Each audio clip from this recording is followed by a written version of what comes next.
Le journal des sports de Dimitri Vernet. Bonjour Dimitri. Bonjour Alexandre, bonjour à tous. Débute par le Tour de France, 12e étape hier dans le Beaujolais. Cette année 2023 est un bon cru pour l'équipe Cofidis. C'est le moins que l'on puisse dire, alors qu'elle n'avait plus remporté d'étape depuis 15 ans sur la Grande Boucle.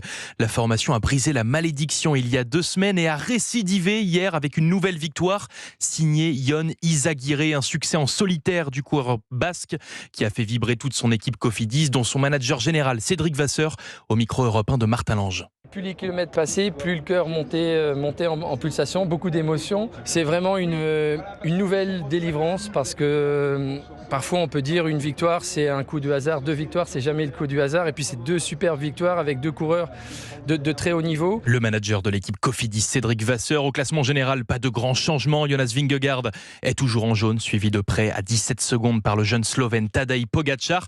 Les 2 favoris qui risquent de nous livrer un nouveau feu d'artifice aujourd'hui lors de la 13e étape, avec une arrivée au sommet du Grand Colombier à 1500 mètres d'altitude. Une étape taillée pour les 2 cadors, selon le cycliste français Warren Barguil. Ça va être la journée où ça sera soit un Slovène ou un Danois qui va gagner l'étape. Ce ne sera pas un Français, même si j'aimerais bien. Je pense que ça va être compliqué pour l'échapper, et à la pédale, je pense qu'ils sont clairement au-dessus du reste du peloton. Ouais. Top départ de cette étape à 13h45. Du football avec un rendez-vous en fin de matinée, le dernier match de préparation pour l'équipe de France féminine avant la Coupe du Monde. Un vrai bon test pour nos tricolores qui affrontent l'un des pays organisateurs, l'Australie, à Melbourne. Une rencontre idéale pour se mettre dans les conditions du mondial, comme l'explique la vice-capitaine des Bleus, Grace Gayero. Pour nous, ça va être la meilleure manière de pouvoir se préparer pour ce premier match, qui va être exactement dans les mêmes contextes.